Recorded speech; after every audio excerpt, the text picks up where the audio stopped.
नमस्कार दोस्तों। आज की वीडियो में हम यूजीसी नेट के लिए पेपर 1 का यूनिट 9 जो चैप्टर 9 है पीपल डेवलपमेंट एंड एनवायरनमेंट, इसके बारे में पढ़ेंगे।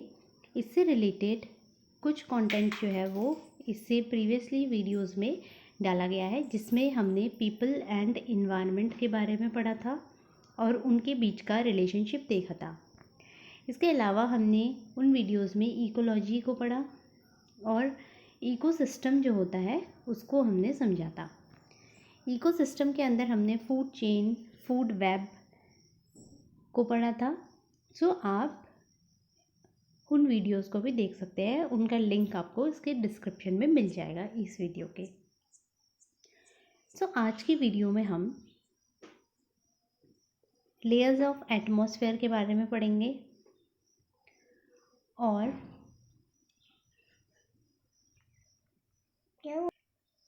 4 स्फीयर्स ऑफ अर्थ जो हैं उनके बारे में पढ़ेंगे।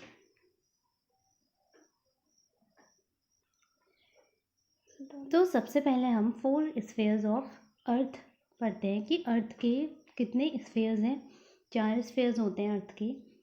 The area near the surface of earth can be divided into 4 interconnected geospheres. So 4 जो इंटरकनेक्टेड जियोस्फीयर्स होते हैं वो आपस में हमारे कनेक्टेड हैं, और जो अर्थ के सरफेस है उसको 4 पार्ट्स में क्या कर सकते हैं, डिवाइड जो है वो कर सकते हैं। सो सबसे पहला जो है वो है लिथोस्फेयर, फिर हाइड्रोस्फेयर, बायोस्फेयर एंड एटमॉस्फेयर। तो ये हमारे 4 जो हैं ये क्या रहते हैं, स्फेयर्स होते हैं अर्थ के। सो ये हमारे जो अर्थ है उसके स्फेयर्स हैं 4 अलग अलग। सबसे पहला लिथोस्फेयर है जो कि सॉलिड अर्थ होता है। जो भी सॉलिड अर्थ है वो हमारा लिथोस्फेयर में आ जाता है। देन हाइड्रोस्फेयर है जिसमें कि वाटर वाला जो पार्ट है वो हाइड्रोस्फेयर में आ जाएगा। देन बायोस्फेयर, ऑल लाइफ, जो भी लाइफ होती है वो बायोस्फेयर में आ जाती है। बायो मीन्स होता है लिविंग बीइंग है।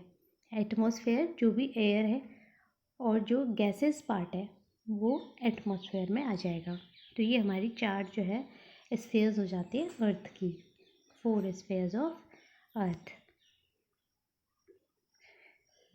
सो बुक में से हम पढ़ लेते हैं। बुक में हमें क्या गिवन है, लिथोस्फेयर जो कि सॉइल वाला जो सॉलिड पार्ट है, जिसमें कि inorganic and composed of minerals, जो कि मिनरल से बना है और जो इनऑर्गेनिक कंपाउंड्स होते हैं उनसे बना होता है। देन हाइड्रोस्फेयर है water. It consist of oceans, rivers, lakes and moisture. तो हाइड्रोस्फेयर जो है उसमें ओशंस, जो भी वाटर वाला बॉडी है, वाटर बॉडीज़ जो होती है वो सारी हाइड्रोस्फेयर में आ जाएंगी। सो ओशन जो होती हैं वो 97% जो पार्ट है वो ओशन का रहता है। ऑफ द टोटल वाटर, जितना भी टोटल वाटर है उसमें से 97% क्या है, ओशन वाला पार्ट है। देन फ्रेश वाटर जो है वो ओनली 3% है। 3% ही जो है वो हमारी अर्थ में फ्रेश वाटर होता है। थर्ड पॉइंट है बायोस्फेयर, जो कि लाइफ की बात करता है, जिसमें कि जो भी लाइफ है, लिविंग है, वो बायोस्फेयर में आ जाते हैं। It consist of all living organisms, सारे ही जो लिविंग ऑर्गेनिजम्स हैं वो बायोस्फेयर में आते हैं। Life is present 3 metre below the ground and up to 30 metre above the ground. So ground से 3 मीटर बिलो जो है वो लाइफ एग्जिस्ट करती है, और 30 मीटर अबव ग्राउंड जो है हमारा, वहाँ से 30 मीटर अबव जो है वो लाइफ एग्जिस्ट करती है। कई एनिमल्स होते हैं जो कि ज़मीन के नीचे रहते हैं, अंदर भी रहते हैं। सो और बाकी जो अबव है वो कितने हो जाएगी, 30 मीटर होती है। It is present in top 200 metre of the oceans and seas. Oceans और सीज में टॉप 300 मीटर जो होते हैं वहाँ पर तक लाइफ जो है वो प्रेजेंट रहती है। सो ये हमारा था बायोस्फेयर। अब हम देखेंगे atmosphere, air. Atmosphere can be described as a layer of gases surrounded the earth. जो कि अर्थ के सराउंड रहती है वो हमारी क्या रहती है, एटमॉस्फेयर होती है। अर्थ को क्या करती है, जो कवर करती है, वो एटमॉस्फेयर है पूरा पार्ट, जो कि गैसेस के फॉर्म में रहता है। इन गैसेस में आ जाती है oxygen, carbon dioxide, nitrogen, argon and other gases. बहुत सारी गैसेस जो होती है वो हमारे एटमॉस्फेयर में प्रेजेंट होती है। Another component of atmosphere which is of great importance is the water vapour. और जो वाटर वेपर भी होता है वो भी क्या रहता है, एटमॉस्फेयर का एक इम्पॉर्टेंट कंपोनेंट जो है वो होता है। सो हमने 4 लेयर्स पढ़ी जो कि 4 स्फीयर्स ऑफ अर्थ है, lithosphere, hydrosphere, biosphere and atmosphere. अब हम एटमॉस्फेयर की लेयर्स देखेंगे कि जो हमारा एटमॉस्फेयर है, जो कि हमारा अर्थ है, उसको चारों तरफ से जो कवर कर रहा है वो हमारा एटमॉस्फेयर है। उसकी भी लेयर्स होती हैं। तो अब हम एटमॉस्फेयर की लेयर्स को देखेंगे। जो हमारी है troposphere, stratosphere, mesosphere, thermosphere, ionosphere and exosphere. So जो हमारा एटमॉस्फेयर है, इसमें हमारी 5 लेयर्स हैं। सबसे पहला हमारा है troposphere, stratosphere, mesosphere, thermosphere and exosphere. TSM, THE। सो सबसे पहला ट्रोपोस्फेयर है, इसके बारे में देख लेते हैं हम। ट्रोपोस्फेयर जो है वो सबसे पहली वाली जो लेयर होती है एटमॉस्फेयर की, वो होती है जहाँ पर कि हमारे हॉट एयर जो बैलून होते हैं वो उड़ते हैं, वो हमारा क्या है, ट्रोपोस्फेयर है।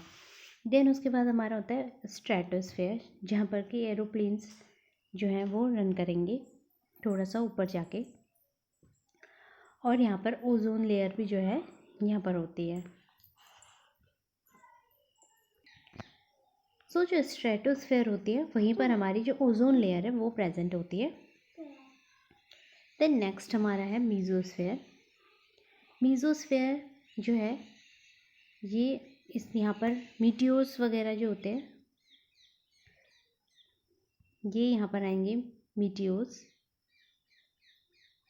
मीजोस्फेयर में। नेक्स्ट जो हमारी लेयर है वो है थर्मोस्फेयर। थर्मोस्फेयर जहाँ पर सैटेलाइट्स जो हैं वो रहेंगी थर्मोस्फेयर में। देन एक्सोस्फेयर है। एक्सोस्फेयर जहाँ पर कि स्पेसशिप जो है वो जाएंगे, तो ये हमारा हो जाएगा क्या, एक्सोस्फेयर। सबसे आउटर मोस्ट जो लेयर है वो एक्सोस्फेयर है। सो इसका जो डिस्टेंस अगर हम देखते हैं तो जो ट्रोपोस्फेयर है उसका जो डिस्टेंस है वो अर्थ की सरफेस से कितना है, 0 to 10 माइल्स है, 0 to 10 माइल्स। देन स्ट्रेटोस्फेयर उसका हमारा 10 से आगे हो जाएगा, वो 11 to 31 माइल्स हो जाएगा। उसके बाद जो मीजोस्फेयर होती है वो हो जाएगी 32 से 85 माइल्स। देन थर्मोस्फेयर है वो 85 से आगे हो जाएगा, 86 to 372 माइल्स। देन एक्सोस्फेयर जो है वो 601 से 10,000 किलोमीटर्स। सो ये आउटर मोस्ट जो है वो हमारी लेयर है एक्सोस्फेयर। तो ये हमारी जो है वो अर्थ की लेयर्स हो जाती है। अब इनके बारे में जो हमें बुक में गिवन है उसको थोड़ा हम पढ़ लेते हैं। सो डायग्राम के थ्रू हमने समझा कि जो एटमॉस्फेयर है उसकी 5 लेयर्स होती हैं। सबसे पहली जो है वो ट्रोपोस्फेयर है। तो ट्रोपोस्फेयर जो होती है वो कहाँ से, इसके बारे में हम थोड़ा बुक में जो हमें गिवन है वो पढ़ लेते हैं कि ट्रोपोस्फेयर जो होती है वो स्टार्ट होती है एट द अर्थ सरफेस से स्टार्ट होती है और 8 to 14.5 किलोमीटर्स हाई जो है वो रहती है। This part of atmosphere is the densest part है किसका, एटमॉस्फेयर का। Almost all weather is in this region, सारा जो वेदर होता है वो इसी रीजन में रहता है, ऑलमोस्ट ऑल वेदर। सो ये ट्रोपोस्फेयर है। नेक्स्ट जो हमारी स्ट्रेटोस्फेयर है, the stratosphere start just above the troposphere. Troposphere जो है उसके अबव ही स्ट्रेटोस्फेयर देखी थी हमने, and extends to 50 kilometres high. 50 kilometres जो है वो हाई रहती है। The ozone layer which absorbs and scatters the solar ultraviolet UV radiations is in this layer. So ozone layer हमने देखा था कि डायग्राम में भी हमने देखा कि जो ओजोन लेयर होती है वो स्ट्रेटोस्फेयर जो है वहीं पर प्रेजेंट होती है। तो ये क्वेश्चन भी बनता है कि ओजोन लेयर जो है वो कहाँ पर प्रेजेंट होती है। सो ओजोन लेयर जो है वो स्ट्रेटोस्फेयर जो एटमॉस्फेयर की लेयर है वहाँ पर प्रेजेंट होती है। जो यूवी रेडिएशंस होती है उनको अर्थ की सरफेस में आने से वो क्या करती हैं, रोकती हैं, ओजोन लेयर। तो ये सेकेंड लेयर थी हमारी स्ट्रेटोस्फेयर। देन थर्ड जो हमारी लेयर है वो है मीजोस्फेयर। मीजोस्फेयर ये स्टार्ट होते just above the atmosphere, sorry stratosphere, and extends to 85 kilometres high. तो 85 किलोमीटर्स क्या रहती है, हाई रहती है। Meteors burn up in this layer, जो मीटियोज होते हैं वो इसी लेयर में क्या होते हैं, बर्न करते हैं। देन नेक्स्ट जो हमारे लेयर है वो है थर्मोस्फेयर। थर्मोस्फेयर जो है वो मीजोस्फेयर के ऊपर स्टार्ट होगी and extend to 600 kilometre high. 600 kilometre तक ये जाती है। Aurora and satellites occur in this layer. तो यहाँ पर जो है हमने डायग्राम में भी समझा था कि सैटेलाइट्स जो होती है वो थर्मोस्फेयर में क्या रहती हैं। नेक्स्ट होती है हमारी ionosphere. Ionosphere then exosphere.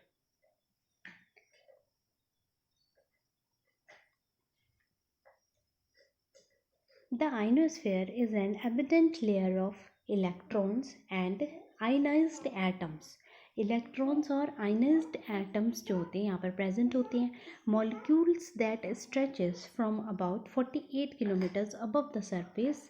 48 kilometres रहते हैं सरफेस से above to the edge of the space at about 965 kilometres, overlapping into mesosphere and thermosphere. तो मीजोस्फेयर और जो थर्मोस्फेयर होता है उसको ओवरलैप करते हुए ये 965 किलोमीटर्स तक जो है रहती हैं।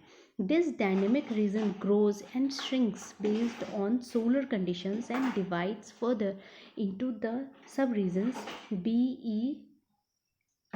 DEF based on what wavelength of the solar radiation is absorbed. So ये वाला जो रीज़न है ये बहुत डायनेमिक रीज़न होता है, ये ग्रो करता रहता है और श्रिंक करता रहता है। जो भी सोलर कंडीशंस हैं सन की, सोलर कंडीशंस के हिसाब से अकॉर्डिंग टू सोलर कंडीशन जो है ये रीज़न ग्रो भी करता है और श्रिंक भी करता रहता है। सो इसके कुछ रीजंस होते हैं, ये सब रीजंस में डिवाइड रहता है। D, E और F जो हैं इसके सब रीजंस होते हैं। इनकी वेवलेंथ के अकॉर्डिंग सोलर रेडिएशंस की जो वेवलेंथ होती है उसके अकॉर्डिंग जो है ये एब्जॉर्ब करता है। The ionosphere is a critical link in the chain of sun-earth interactions. So सन और अर्थ का जो इंटरेक्शन होता है उसकी एक क्रिटिकल लिंक जो होती है वो बनाता है। This region is what makes radio communication possible. यही रीज़न होता है जो कि रेडियो कम्युनिकेशन होता है वो पॉसिबल करता है आइनोस्फेयर। तो ये इसके कुछ इंपॉर्टेंट पॉइंट्स थे। देन जो लास्ट लेयर है वो है exosphere. This is the upper limit of the atmosphere. हमारे जो एटमॉस्फेयर है उसकी जो अपर लिमिट है वो एक्सोस्फेयर होती है। It extends from the top of the thermosphere up to 10,000 kilometres. Thermosphere के टॉप से 10 किलोमीटर्स तक जो है एक्सोस्फेयर रहती है। ये हमने डायग्राम में भी समझा था।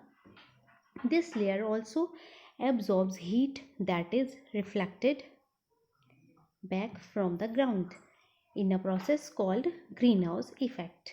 सो ग्रीन हाउस इफेक्ट जो है ये एक इम्पॉर्टेंट टर्म है जिससे क्वेश्चंस जो है एग्ज़ाम में हमें देखने को मिलते हैं। तो ये वाला जो लेयर है ये क्या करता है, ये एब्जॉर्ब करता है हीट को जो कि रिफ्लेक्ट होती है ग्रीन हाउस इफेक्ट के द्वारा। उसको क्या करता है, ये रिफ्लेक्ट करता है। Then shooting starts also occur in this layer. Stars की जो शूटिंग है वो भी इस लेयर में क्या होती है। थोड़ा सा हम ग्रीन हाउस जो इफ़ेक्ट है, जो कि एक इम्पॉर्टेंट टर्म यहाँ पर आ गया है, उसको हम देख लेते हैं कि ग्रीन हाउस इफ़ेक्ट क्या होता है और ग्रीन हाउस गैसेज जो है वो कौन कौन सी होती हैं। सो ग्रीन हाउस जो इफ़ेक्ट है उसके बारे में थोड़ा सा हम पढ़ लेते हैं कि ग्रीन हाउस इफ़ेक्ट जो है वो होता क्या है। सो ग्रीन हाउस इफ़ेक्ट जो है उसमें क्या रहता है, कुछ ग्रीन हाउस गैसेस होती है जो कि जो सन की लाइट होती है उसको एब्जॉर्ब कर लेती हैं और उसे वापस जो है वो एटमॉस्फेयर में नहीं जाने देती, और हमारे ही जो एटमॉस्फेयर है वहाँ पर उसे क्या कर लेती है, अर्थ में जो है वो उसको रोक लेती है। उससे क्या होता है, जो अर्थ है उसकी जो गर्मी है, वार्म है, हीट जो है वो क्या हो जाती है, बढ़ जाती है।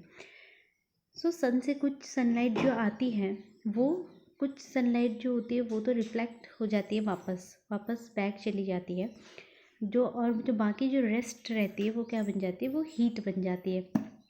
सो जो हीट बनती है, यहाँ पर जो ये वाला पोर्शन दिखाया गया है इसमें ये बताया कि जो ग्रीन हाउस गैसेस होती हैं वो जो होती है वो सनलाइट को क्या करती है, एब्जॉर्ब कर लेती हैं, और उसका हीट, उससे गर्मी जो है वो हमारे अर्थ में बनती है, हीट हो जाती है जिससे, और उसको वो अर्थ में वापस जाने से, स्पेस में वापस जाने से उसको क्या करती है, रोक लेती है।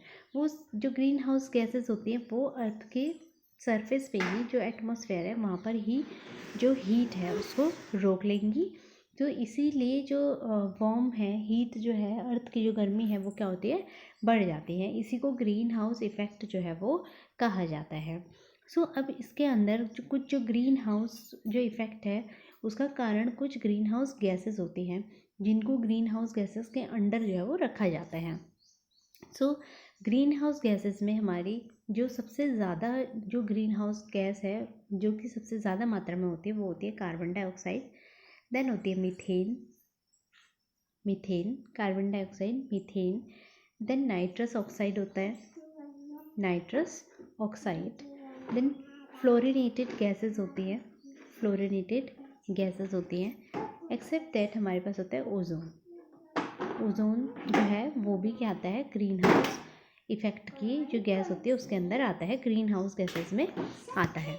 सो ये हमारी हो जाती हैं कुछ ग्रीन हाउस गैसेस, जिसके अंदर हमने बोला कि सबसे पहला है कार्बन डाइऑक्साइड, देन हमारी है वाटर वेपर और मीथेन, फ्लोरिनेटेड गैसेस होती हैं कुछ, और एक होती है ओजोन। ये सारी जो है ये क्या है, ग्रीन हाउस गैसेस होती है। सो आज की वीडियो में हमने लेयर्स ऑफ एटमॉस्फेयर के बारे में पढ़ा और स्फीयर्स ऑफ जो अर्थ होती है उसको समझा।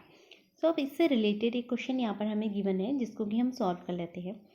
इन which of the following layers of the atmosphere is ozone gas present. So ozone gas जो होती है वो इन सारे लेयर्स में से किसमें प्रेजेंट होती है, stratosphere, mesosphere, troposphere and none of the above. So ozone layer के बारे में हमने पढ़ा था जब हमने अर्थ का सरफेस देखा था और एटमॉस्फेयर की हमने लेयर्स पढ़ी थी। ऐसे एटमॉस्फेयर की जो लेयर्स है वो होती है। सो TS, टोपोस्फेयर, स्ट्रेटोस्फेयर, मीजोस्फेयर, इस तरह से हमने जो है लेयर्स जो है वो पढ़ी थी। तो यहाँ पर ओजोन लेयर हमने पढ़ा था कि वो कौन से लेयर में होती है, ओजोन, तो वो होती है हमारी स्ट्रेटोस्फेयर जो लेयर होती है, जो दूसरे नंबर की लेयर होती है वहाँ पर हमारी ओजोन लेयर होती है। सो स्ट्रेटोस्फेयर में ओजोन लेयर है, इसको हम याद रख सकते हैं SO मीन्स स्ट्रेटोस्फेयर और ओजोन हो जाएगी, ठीक है। तो इसका जो राइट ऑप्शन हो जाएगा वो क्या हो जाएगा, स्ट्रेटोस्फेयर। सो जो ओजोन लेयर हमने पढ़ लिया, और एक्सेप्ट दैट हमने इस वीडियो में ग्रीन हाउस इफेक्ट भी पढ़ा और ग्रीन हाउस इफेक्ट की जो गैसेस होती है वो भी देखी। सो ग्रीन हाउस इफेक्ट के अंदर जो भी गैसेस आती हैं वो इम्पॉर्टेंट है, उसको हमें याद रखना है कौन सी गैसेस ग्रीन हाउस इफेक्ट के अंदर आती हैं। ग्रीन हाउस गैसेस जो हैं वो किन किन गैसेस को बोला जाता है, तो उनको भी आप ज़रूर याद कीजिएगा।